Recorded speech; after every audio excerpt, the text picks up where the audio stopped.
Welcome, everyone, to the R.E.S.T podcast, where our goal is to help each and every one of you displace confusion, chaos, and dis-ease in order to heal and find significance in life. We're starting a new 4-part series today called Understanding How You Love and Attachment with a new guest and personal client of Virginia's, Miss Jane Marczewski. Thank you both for being here.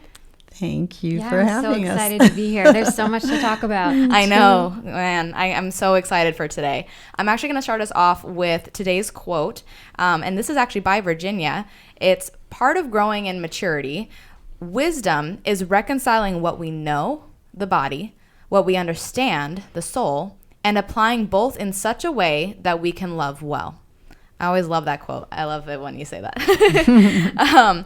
But Virginia, I wanted to start with this. You know, you've stated that love language, their preferences, whereas attachments or, you know, the book How We Love, what they talk about, that's hardwired. So not many people know about attachment. So would you mind elaborating on what it is and how understanding this about ourselves helps us? Well, thank you for asking, and I'll do my very best. And we're going to be discussing this in the introduction of the episodes that are following. But basically, at conception, 4 to 6 weeks, I think it is, after conception, the brain begins to record memory. Wow. And that's a fascinating reality to take into account. We all get lost in our stories, in our experiences. But in fact, our experiences, our personal experiences, are a small part that explains how we love. Yeah. So I'm so happy Jane's here because we're going to illustrate this, I think, clearly and in great detail as we go on and we record future episodes. But research tells us that there are 9 attachment styles. But for our purposes, we're only going to focus on 5. Okay. And I like to focus on 5 because I think they're comprehensive and they give us a good working model that we can easily access to immediately begin to apply the research, no matter, even for our listening audience. Right. We're going to give them a takeaway. They're going to be able to apply the research from the things they're hearing right now and see a significant difference in how they look at everything. So we always start with self. R.E.S.T is about inviting people into this place where they have to reconcile, the conversation that's taking place between their spirit, their soul, and their body. And so attachment has to do very much with that conversation between the soul and the body, because that's where we have the dialogue, the stories we tell ourselves in our soul, and then the things that are hardwired, in our bodies. And this is where the discussion of attachment becomes relevant. Right. So we have 5 basic attachment styles: avoider, pleaser, vacillator, controller/compliant, controller victim. All are illustrated in the book How We Love. So for our listening audience, that's something tangible they can pick up right away that'll expound on them. But the avoider basically does exactly what the word implies. They tend to just process things internally. They're like an island. Right. The pleaser is very compliant. They're always trying to figure out what they can do and how they can do it and who they can help next. And before you go on real quick, you always do something with your hand to help people remember. Oh, yes, would that's you mind, right. Yeah, would because you we're mind? being recorded. Yes. So I teach everyone this the day they come see me. I ask them to put their hands up. Or within the first few sessions, I want them to put their hand up. And this is the easiest way to remember these attachment styles. Yeah. You have your avoiders right here. He's like a little island off by himself. The pleaser is right here. And I like to put the pleaser here because I think when we get married, which is where the wedding ring goes, when we get married, we really want to please and meet each other's needs and whatnot. The vacillator is right here, and I won't elaborate on that. But the vacillator really stands up in a group often because they tend to be very energetic, very enthusiastic. They're very likable, but they can have high highs and low lows, and they can be a little unpredictable. And anger generally drives They have the capacity to spike from 0 to 150 very quickly. So it just ended up in the middle finger. And the controller is right here. Controller. I always think telling everybody what to do. Controller. And right here is the victim. And I like to put the victim and the controller and describe them like this. By the way, thank you for reminding me. You're welcome. But I like to describe them like this because the controller is overpowering. But I want everybody to understand, and Jane and I have spoken about this at length, but the controller and the victim are the same person, or controller compliant. So if you see a person that's always complaining and acting like a victim, or if you always feel like life's unfair and unjust, I want you to understand that the flip side of that, if you're not aware of that, is that you've managed to control somehow, either in that state or in those places of reactivity. And so you need to be aware of. Now, the people that come from this kind of home, the chaotic home, there's some form of addiction. Home is not safe. And so emotionally, spiritually, physically, there's some measure of danger in that home. And again, the spectrum is from 1 to 10. Right. The vacillator, abandonment. There's always been abandonment. The pleaser, hypervigilant parents, hovering parents. There's a measure of, it's somewhat of a critical home because the parents are anxious. By the way, in the chaotic home, in the home of a vacillator, and in the home of a pleaser, anxieties are always running high, and the parents aren't regulating as perhaps would be most productive for the child. And then the avoider, the pinky, he grows up in a home, or she grows up in a home where they're pretty much on their own. Okay. Either there's been a death in the family, maybe dad passed away, mom has to work, but either way, this child, for whatever reason, and again, the spectrum in all of these are from 1 to 10. Right. One thing I'd like to say about attachment is these are not character deficits. I like to describe attachment in how the brain wired itself in order to cope and to process whatever situation that person needs to cope in. Also, I'd like to say before we go off this section is that the victim and the pleaser are the same people. The pleaser, however, has boundaries, and the victim has none.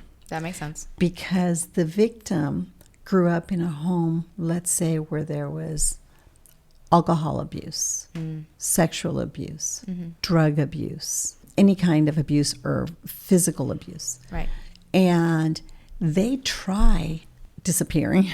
They've tried controlling. They've tried, by virtue of the environmental circumstances or the conditions in the home, they've tried all kinds of things. They have had to be hypervigilant. Yeah. A vacillator is hypervigilant. They've had to be hypervigilant because their life depended on them responding accordingly. They've tried pleasing and they've tried avoiding, but nothing works. And the central nervous system, right, the hardwire, takes over to help them cope and sustain their life. So these attachment styles are fantastic. That said, Jane, I want to get right to you and your story, because you have a fascinating story. And we're seeing all kinds of autoimmune diseases, and we're seeing cancer increase.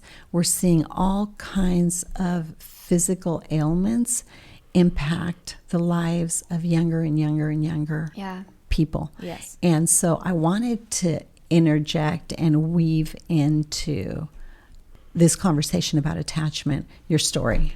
Absolutely. It's wild to think that something like the way that we love and attachment could somehow be connected to disease. And that's a huge lesson that I've learned over the last few years.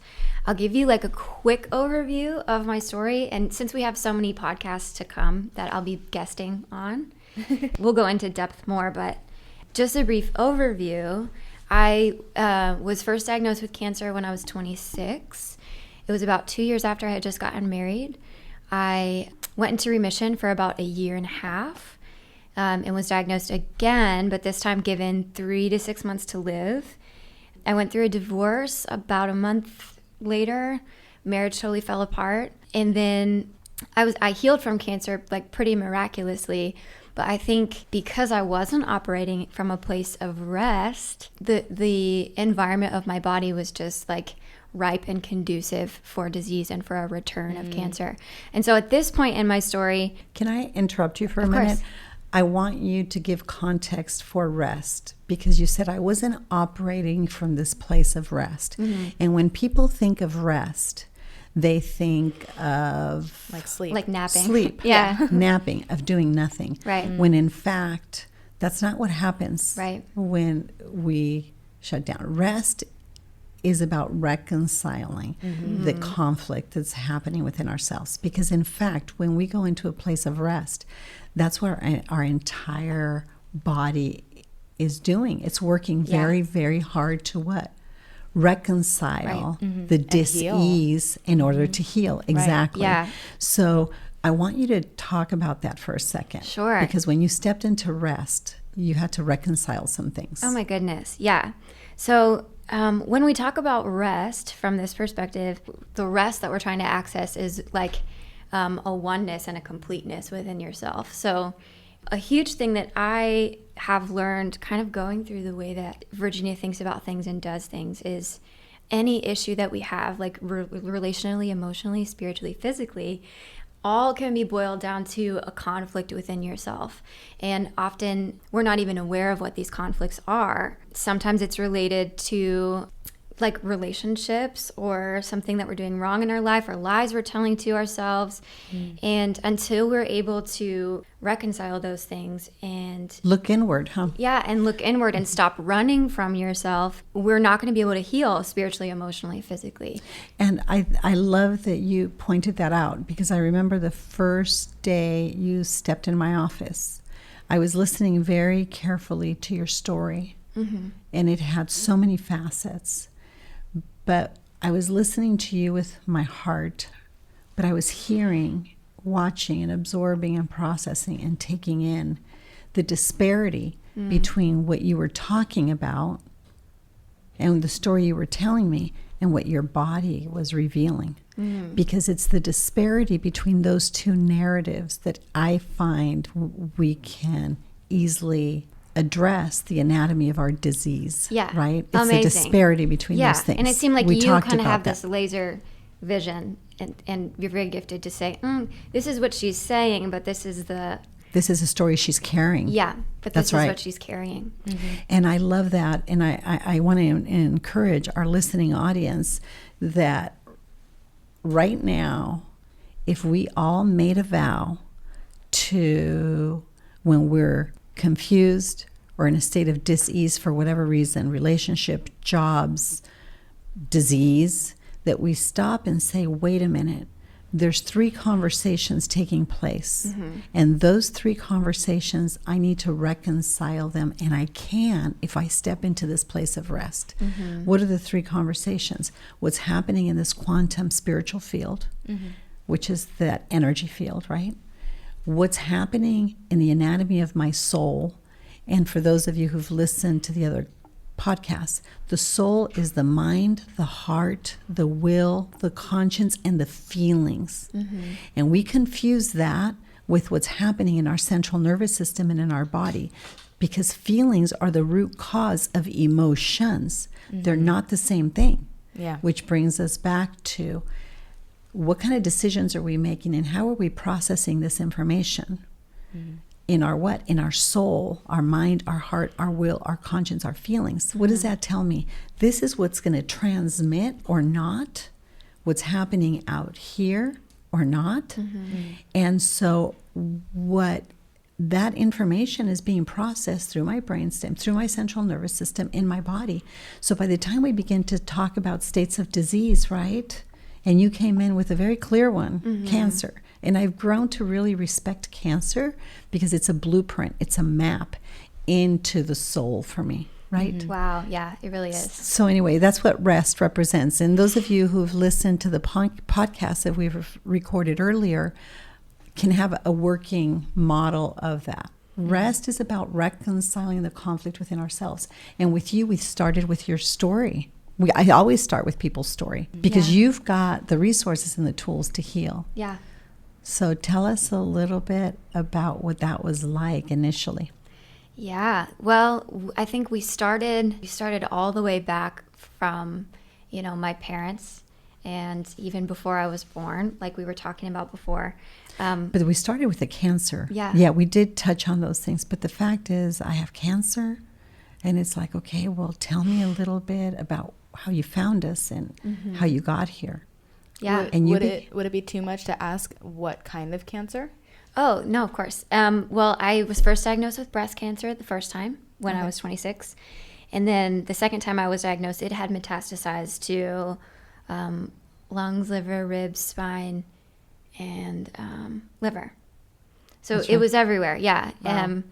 And a lot of times where your cancer is in your organs is even a map to tell you what needs reconciled as well, which I'm sure we'll go into maybe later. I think one of the things that stands out in my mind with you, as is the case with every patient that I consult with at Center for New Medicine and Cancer Center for Healing, under the direction, by the way, of Dr. Lee Aaron Keneally, who is a wealth of information pertaining to cancer. I have grown to understand the emotional constitution of the disease, especially breast cancer. And we're going to get into that a little bit later. But why don't you tell us about how you were you hardwired to operate in your marriage? Let's start there. Ooh, good Yeah. question. Because that's where the cancer really emerged. Yeah. Right. It compounded, but it manifested there. Absolutely. Yeah. So going back a little bit further, I think I grew up as a pleaser. And I grew up kind of hyper vigilant to what everybody wanted of me, to what would make me the most accepted. And it all comes back to human survival instincts. We learn early on, before we even understand what's going on in our little brains, we're learning how best to survive in the world. And Reactivities, right? yeah. You become reactive in certain ways. yeah. So I got married at 24, and it was truly months later when I first found a lump in my right breast. And I got it checked out, and it wasn't diagnosed as cancer at the time. But now looking back, it's very interesting because I was kind of hardwired as a kid to be a pleaser in a relationship. So I got into this marriage, and it was very just like controller and pleaser. So I was there was just constant anxiety. I was kind of walking on eggshells, kind of always adapting and trying to be whatever I needed to be to get the love that I needed, because it all comes back to how we're learning to get the love that we need to survive. And that caused me so much constant anxiety. And I want to interrupt, if I could, for a moment, because I think it's really important for our listening audience to understand. Dr. Keneally has said, and the research shows, that cancer has a 10 to 12-year incubation period. Right. So the circumstances of your marriage and how you got married, the cancer came 12 months, which is the triggering event. Yeah. As according to the work of Dr. Hammer in German New Medicine. And we're going to be doing a whole podcast on that as well. But that was the triggering event that ultimately triggered the cancer. So the ambivalent attachment style manifesting specifically in breast cancer has a lot to do with the compounding, unaddressed emotional, physical, spiritual congestion that compounded up to that point. Yeah, and even what we know about right breast. That's right. It's breast cancer in general is unrest in the nest, as Dr. Keneally would say. But also on the right side is very much connected to an issue with men. Yeah. In your life. Yeah. Mm-hmm. I'm happy you clarified that, because I don't think I think so many people have no idea that cancer can be linked specifically to certain instances in life or certain traumas or relationships. I think that's so important to mention. And we'll get into it a little bit later, but I think it's also important to mention that not only did you go into complete remission? But then it came back. Right. And where it came back and why it came back and how, I think is really important to mention, because the liver is like the mother of the body. It's a caretaker of everything. And when we see a lot of anger, we see unprocessed, unresolved anger, we see problems in the liver and many other things, which aren't the subject of this podcast, but attachment is. We're going to have future There's podcasts. So much. I Go know. down so many trails. But Yes. I love that you began discussing the marriage, because that's really what brought you to me, was the cancer that developed in the context of this marriage, which is unrest in the nest. Absolutely. But the triggering event to the cancer, which again usually has about a 12-month before the diagnosis, there's a triggering event, is the marriage. Yeah. And how you played, the role you played in that marriage was not according to laws of nature that are self-evident and appeal to our natural affections. Right. It was in a state of confusion, chaos, and disease from its conception. Absolutely. Yeah. A lot of my story, as far as the triggering event, it comes back to, and wow, this was huge and mind-blowing, and this was like the big conflict that needed reconciled, was I think I was kind of on the run from this great emptiness that I felt, you know, and it's a lot easier to lie to yourself than it is to admit the truth about your own emptiness.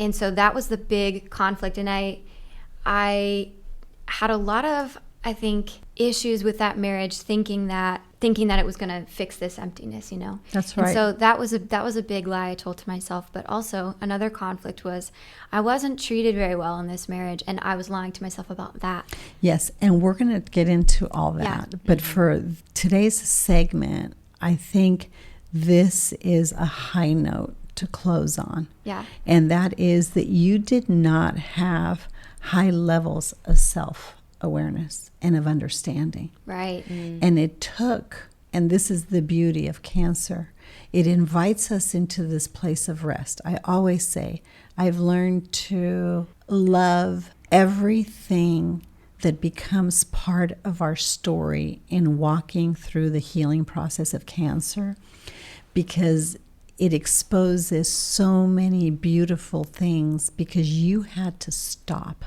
You just had to stop. There was no recording session. There was no meeting. There was no songwriting session. There was absolutely nothing you could do but stop and think about what you think about what you think.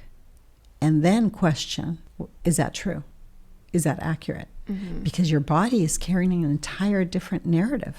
Yeah. That because your story really didn't even begin in your home. It began in the home of your parents' parents. And how you loved, though, was from this narrative that these stories, we all, not just you, Jane, we all love through the stories that we tell ourselves. We engage with each other and the world around us through these things that we think we know and understand. Yeah. But you and I have gone in this incredible adventure. Yeah. That's what, by the way, you guys, disease and dis-ease will become disease. That will take you into this incredible adventure of rest. You can succumb to it and enjoy it and look at it as an opportunity to understand things you didn't know existed, right? Yeah. Or you can resist and grow bitter and hard-hardened. And we don't want you to do that. So we're inviting you all into this place of rest and into this conversation on attachment, because when we can understand how we love, you can heal and you can prevent all kinds of states of dis-ease from developing. Wow. So, and that's your story. So Absolutely. I can't wait to record the following episodes with you, because you've got a lot to say about that. Yeah, and it's really, really powerful. And I think if people take it in and believe it as the truth and apply it, it not only will it can take you from a place of disease to a place of rest, but it can also prevent, Prevent. it can prevent. That's why we're And doing it's this, powerful. right? Yeah. Yeah, absolutely. Prevention. Yeah. There's so many people that are going to be able to relate to your story. So I'm so excited that you're here and that we get to hear it and for the next couple episodes. I mean, like, this is going to be incredible. Yeah. The tangible takeaway, I think, because we're going to have a tangible takeaway, and I'd like to see what you would add to this. Sure. Yeah. Is the action step is I want everyone listening. And by the way, I go through this all the time myself, and Natalie does too. And here in the office, we talk about this quite a bit. But we need to understand how we love. We need to become aware and identify love styles and changing love styles. And what are the triggering events that cause you to go into an avoidant, a pleasing, a chaotic, a controlling mode? And then learn to regulate. And when we can become aware, I think that's just the first step. And I'll get into other things as we record future episodes. Mm-hmm. Yeah, for sure. Awesome. Well, thank you both again for being here. I'm so excited for this. And just for everyone out there who is wondering about the book, How We Love, and maybe even if you want to learn a little bit more about your own personal love style, there is an online quiz actually that you can take. It's free. It's on howwelove.com. That's with 2 W's. So you just spell it out right in the search. And it's great for couples. If you are taking it as a couple, also look at the core patterns, because each of you can actually take your own How We Love quiz and then combine what your love styles are to see what core patterns of conversation that you are having that's actually might be taking you down a spiral when it comes to disagreement. So I think that that's extremely helpful. And singles, you're welcome to take it too. It just brings more self-awareness in the end as it is. And that's always a blessing. The book itself is How We Love by Milan and Kay Yurkovich. They are incredible. The primary focus of the book is on marriage, but Mylan. Thank you, Mylan. Mylan and Kay Yurkovich. But the primary focus is on marriage. Again, though, I would still recommend it for singles too. I'd like to add something to that. What Natalie just shared with you all is very important. And no matter who steps into my office here at my private practice or at the clinic, the number one thing I want to identify about that person and I want them to understand about themselves is how we love. Mm-hmm. So thank you for sharing those resources. It's a fantastic place to start. Yeah. And it unravels all and reveals and exposes all kinds of wonderful things about you. We are told to guard our heart above all else because out of the heart flow all the issues of love, of life. Right. Out of the heart flow all the issues of life. Yeah. I do want to mention 1 or 2 more resources real quick. So you can actually find the book on virginiadixon.com under resources. It'll take you right to the link to where you can purchase the book. And also to learn more about Jane's story, you can actually follow her on Instagram at _Nightbirde, and that's with an E at the end. And check out her blog. It's in her bio. For any updates about R.E.S.T and this podcast, please visit our Instagram at The Place of R.E.S.T. So again, thank you so much. Thank you so much. We look forward to the next episode.